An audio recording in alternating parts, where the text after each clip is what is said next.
Hello viewers, আসসালামু আলাইকুম। আপনারা সবাই কেমন আছেন? আশা করি সবাই ভালো আছেন। আজকে আপনাদেরকে দেখাবো বদহজম এবং গ্যাস্ট্রিক থেকে সারা জীবনের জন্য কিভাবে মুক্তি পাবেন।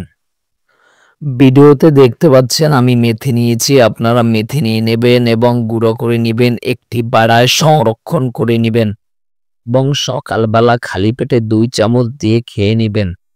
মেথি গুঁড়া করতে সমস্যা হলে সকালবেলা চিবিয়ে খেতে পারেন এবং আপনারা কিছু নিয়ম মেনে চললে আমি মনে করি 100% আপনাদের গ্যাস্ট্রিক ধারে কাছেও আসতে পারবে না।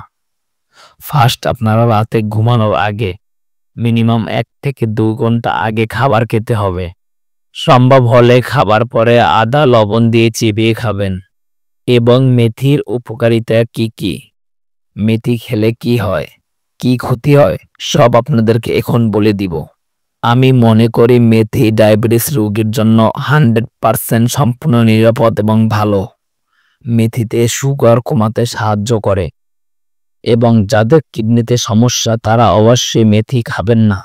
খেলেও সপ্তাহে 1 বার খাবেন, প্রতিদিন খাবেন না, তাহলে সমস্যা হতে পারে। আশা করি বুঝতে পেরেছেন। দেখা হবে নেক্সট ভিডিওতে। ভালো লাগলে চ্যানেলটি সাবস্ক্রাইব করে পাশে থাকেন।